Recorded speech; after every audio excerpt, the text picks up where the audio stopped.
I, 28F, never thought I'd be writing this, but here I am. Last weekend, my sister Vanessa, 32F, got married to her longtime boyfriend Mark, 34M. It was supposed to be a beautiful day, but my ex-boyfriend Tanner, 30M, showed up uninvited and ruined everything. To understand how we got here, I need to go back to the beginning. I met Tanner 4 years ago at a mutual friend's barbecue. I had just moved to the city for a new job and didn't know many people. Tanner was charming and funny, and we hit it off immediately. He worked as a graphic designer for a local advertising agency, and I was impressed by his creativity and passion for his work. Our relationship moved quickly. Within a few months, we were spending most of our free time together. Tanner introduced me to his friends and family, and I felt like I had finally found my place in the city. His sister Gemma, 32F, and I became close friends, often going shopping or grabbing coffee together. For the first year, everything seemed perfect. Tanner was attentive and romantic. He'd surprise me with little gifts or plan spontaneous weekend trips. We talked about our future together, even discussing marriage and kids. I thought I had found my soulmate. But as time went on, I started to notice some red flags. Tanner could be possessive and jealous. If I went out with my coworkers after work, he'd bombard me with text messages asking where I was and who I was with. He'd get upset if I spent too much time with my family, saying I was prioritizing them over our relationship. I tried to brush these incidents off, telling myself that Tanner just loved me and wanted to spend time with me. But things started to escalate. He'd have angry outbursts over small things, like me forgetting to buy his favorite snack at the grocery store or being a few minutes late to meet him for dinner. One incident stands out in my memory. About 2 years into our relationship, I got a promotion at work. I was excited and wanted to celebrate, so I invited Tanner to dinner at a nice restaurant. But when I told him the news, his reaction wasn't what I expected. Instead of being happy for me, he seemed annoyed. He made snide comments about how I'd probably be too busy for him now and accused me of caring more about my career than our relationship. I was hurt and confused by his reaction. This was a pattern I'd noticed more and more. Any of my successes or achievements seemed to threaten him.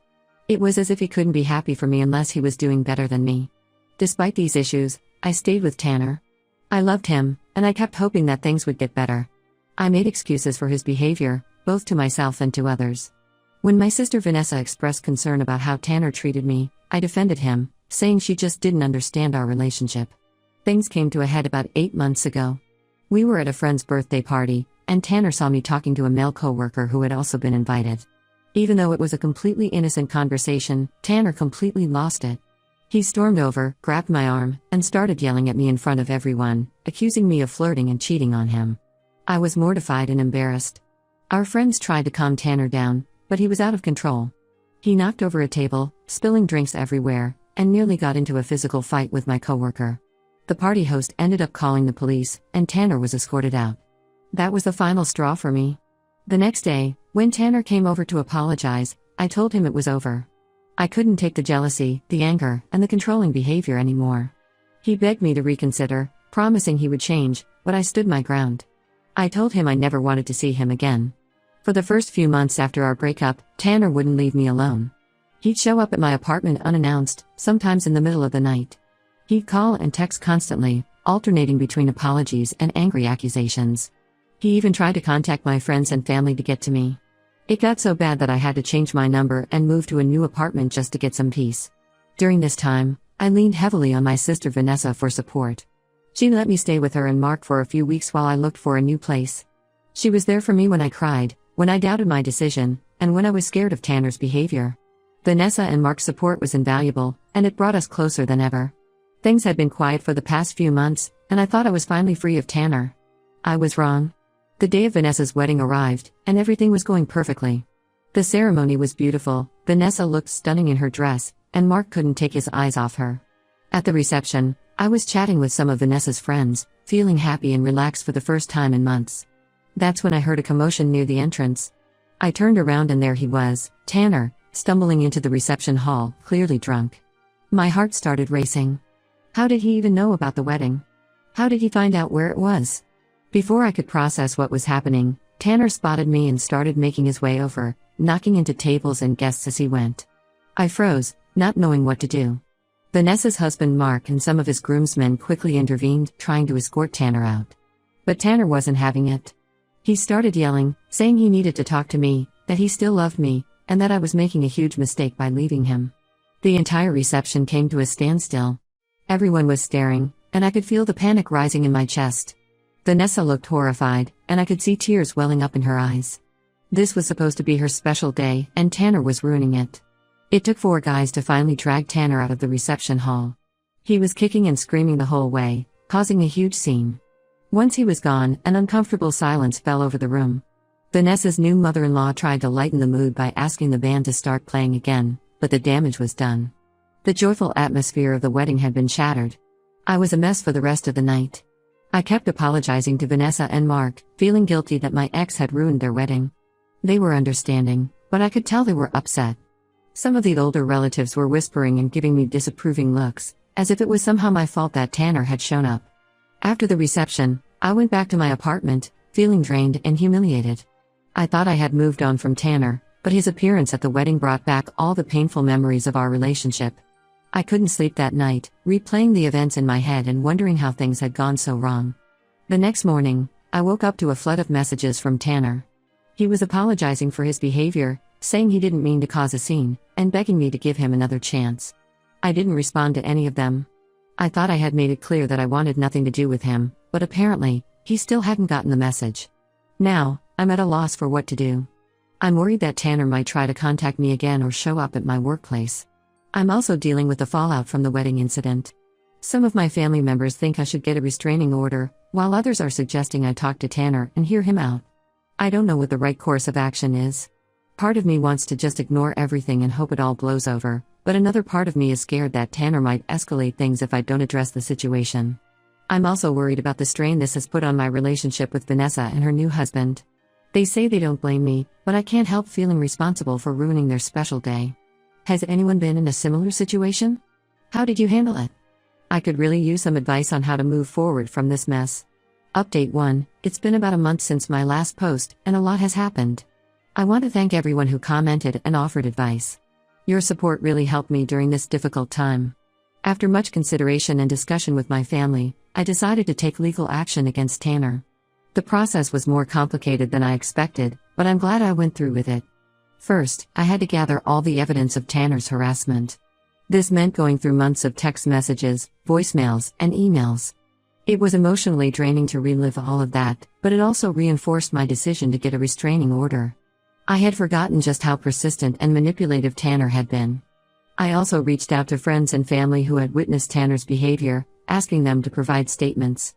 My friend Sarah, who was at the birthday party where Tanner had his big blow-up, wrote a detailed account of what happened that night. Vanessa and Mark provided statements about the wedding incident. Even my old neighbor from my previous apartment complex wrote a statement about the times Tanner had shown up uninvited, yelling and causing a disturbance. With all this evidence in hand, I filed for a restraining order. The day of the court hearing was nerve-wracking. I was terrified of seeing Tanner in court, worried about how he might react. But to my surprise, he didn't show up. The judge reviewed all the evidence and granted the restraining order. Tanner is now legally required to stay at least 100 yards away from me, my home, and my workplace. He's also prohibited from contacting me in any way. The restraining order has given me a sense of security that I haven't felt in a long time. I can go to work without constantly looking over my shoulder, wondering if Tanner might show up. I can relax in my apartment without fearing a knock on the door. However, getting the restraining order wasn't the end of the drama. A few days after it was served, Tanner's sister Gemma reached out to me. Gemma and I used to be close when Tanner and I were dating. We'd often go shopping together or have girls' nights. But we hadn't spoken since the breakup. I assumed she had taken Tanner's side. Gemma asked if we could meet for coffee, saying she wanted to talk about Tanner. I was hesitant at first, worried that she might try to convince me to give Tanner another chance. But curiosity got the better of me, and I agreed to meet her at a public cafe. When we met, Gemma looked tired and stressed. She started by apologizing for Tanner's behavior at the wedding and for not reaching out sooner. Then she dropped a bombshell. Tanner had been struggling with alcohol addiction for years, something he had managed to hide from me during our relationship. I sat there, stunned, as Gemma explained. Apparently, Tanner had started drinking heavily in college to deal with the stress of his coursework. By the time he graduated and started his job at the advertising agency, he was drinking almost every day. He was functional enough to hide it from his co-workers and from me, often drinking in secret. Gemma said that Tanner's drinking had spiraled out of control after our breakup. He had started showing up to work drunk, missing deadlines, and getting into arguments with his co-workers. He eventually lost his job, He had alienated most of his friends with his erratic behavior, and was now living with their parents. The incident at the wedding had been a wake-up call for Tanner's family. They had known about his drinking problem but had been in denial about how bad it had gotten. Now, they were trying to get Tanner into a rehab program, but he was resistant to the idea. I sat there, trying to process all this information. How had I not noticed Tanner's addiction during our 3 years together? Gemma said Tanner was very good at hiding it, often using breath mints to mask the smell of alcohol and blaming his mood swings on work stress. Part of me felt angry that Tanner had kept this from me for so long. Another part felt guilty for not noticing, for not being able to help him. But mostly, I felt relieved. Relieved that I had gotten out of the relationship when I did, before things got even worse. Gemma asked if I would consider talking to Tanner once he was sober and had completed rehab. She thought it might give both of us some closure. I told her I'd think about it, but I made no promises. Right now, I'm focused on healing and moving forward with my life. As for my relationship with Vanessa and Mark, things are slowly improving. They've been incredibly understanding throughout this whole ordeal. Vanessa and I had a long talk where we both cried and hugged it out. She assured me that she doesn't blame me for what happened at the wedding, and we're working on rebuilding our bond. Mark's family has been a bit more difficult to win over. Some of them still give me cold looks at family gatherings, but Mark has been great about standing up for me and explaining the situation. Last week, we all had dinner together, and it felt like a step in the right direction. For now, I'm taking things one day at a time. I'm focusing on my career. I recently took on a big project at work that's been keeping me busy and challenged. I'm also spending more time with friends who have been incredibly supportive throughout this whole ordeal. I know I have a long way to go, but for the first time in months, I feel like I can breathe again. The restraining order has given me peace of mind, and knowing the full story about Tanner has helped me find some closure. Thank you all again for your support and advice. I'll update again if anything significant happens. Update 2. It's been about 3 months since my last update, and I wanted to share some new developments. First, the good news, the restraining order against Tanner has been working well. He hasn't attempted to contact me or come near my home or workplace. It's been a relief to go about my daily life without constantly looking over my shoulder. Vanessa and Mark returned from their honeymoon, and we've been spending more time together. They've been incredibly supportive, and our relationship is stronger than ever. We even laugh about the wedding incident now, calling it the great explosion of 2023. It feels good to be able to joke about it, even if it still stings a little. Now, for the more complicated part of the update. About a month ago, I received a letter from Tanner. Before you worry, he didn't violate the restraining order. The letter came through his lawyer, which is apparently allowed. In the letter, Tanner apologized for his behavior at the wedding and throughout our relationship. He explained that he had completed a 60-day rehab program and was now 3 months sober. He acknowledged the pain he caused me and said he was working on making amends as part of his recovery process. The letter also included an invitation. Tanner asked if I would be willing to meet with him, in a public place with a mediator present, so he could apologize in person and we could have a conversation about our past. He stressed that he wasn't asking for reconciliation, just an opportunity for closure. I was conflicted about how to respond. On one hand, I appreciated that Tanner was taking steps to better himself and wanted to make amends. On the other hand, I worried that meeting him might undo all the progress I've made in moving on. I spent days mulling over the decision. I talked it over with Vanessa, who was supportive but cautioned me to prioritize my own well-being. I also reached out to my friend Sarah, who had been there for me throughout the breakup. Sarah was more skeptical, worried that Tanner might try to manipulate me into getting back together. After a lot of soul-searching, I decided to agree to the meeting. We set it up at a neutral location, a conference room at my therapist's office, with my therapist present as a mediator. The day of the meeting arrived, and I was a bundle of nerves. As I waited in the conference room, I couldn't help but remember all the good times Tanner and I had shared, as well as the painful moments that led to our breakup. When Tanner walked in, I was struck by how different he looked. He was thinner, with dark circles under his eyes, but there was also a clarity in his gaze that I hadn't seen in a long time. He seemed nervous, fidgeting with the hem of his shirt as he sat down. The meeting was intense. Tanner stuck to his word about not asking for reconciliation. He apologized for his behavior, both during our relationship and after. He took full responsibility for his actions, not blaming the alcohol but acknowledging how his addiction had warped his thinking and behavior. Tanner went into detail about his struggle with alcoholism, explaining how it had started in college and gradually taken over his life. He talked about the shame and fear that had kept him from seeking help earlier, and how he had pushed away everyone who tried to support him. I had the chance to express how his actions had affected me, the fear, the stress, the embarrassment. I told him about the anxiety I still feel sometimes, the way I flinch when I hear a loud voice or see someone who looks like him from a distance. It was cathartic to say these things to his face and have him truly listen. We also talked about the good times we had shared, our first date at the local art museum, the weekend trips we took to the beach, the nights we stayed up late talking about our dreams for the future. It was bittersweet to reminisce about these moments, knowing that they were now firmly in the past. By the end of the meeting, I felt a weight lift off my shoulders. It wasn't magical or earth-shattering, but it was closure. I wished Tanner well in his recovery but made it clear that I had no interest in having him in my life moving. As I left the meeting, I felt proud of myself. Proud for setting boundaries, for standing up for myself, and for being strong enough to face my past head-on. It wasn't easy, but I knew it was an important step in my healing process. In the days following the meeting, I found myself reflecting on everything that had happened. I realized that while Tanner's addiction explained some of his behavior, it didn't excuse it. I felt more confident in my decision to end the relationship and maintain my boundaries. I know this journey isn't over. I'm still working through things in therapy, processing the complex emotions that came up during the meeting with Tanner. I'm also focusing on rebuilding some of the relationships that were strained by this whole ordeal, particularly with some of Mark's family members who were still skeptical of me. But for the first time in a long time, I feel hopeful about the future.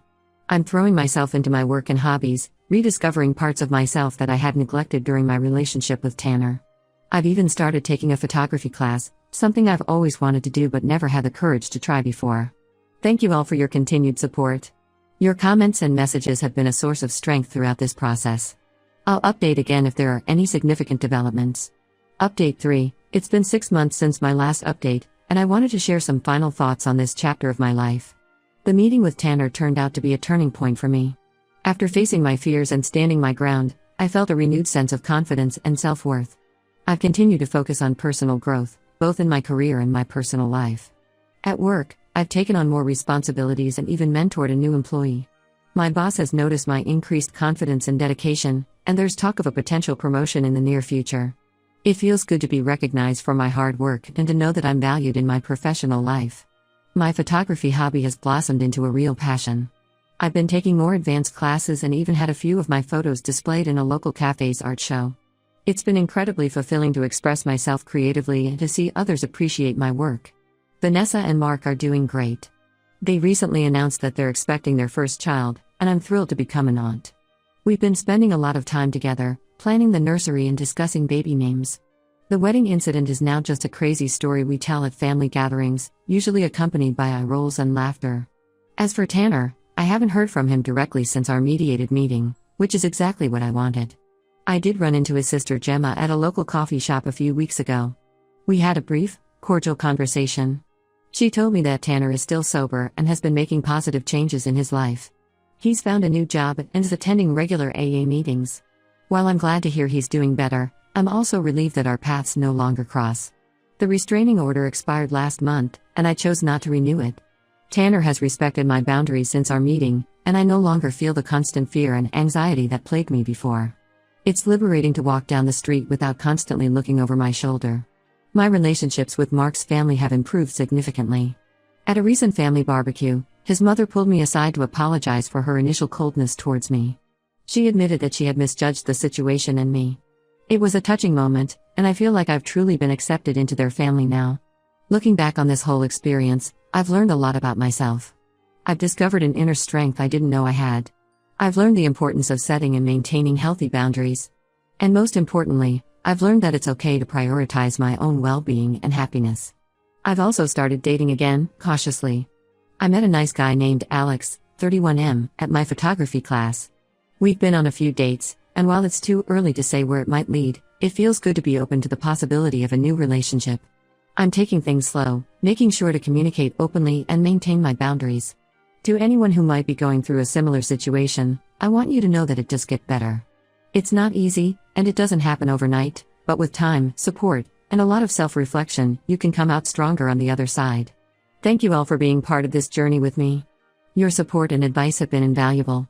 While this will be my final update on this situation, I'm leaving this post up in hopes that it might help someone else who finds themselves in a similar position.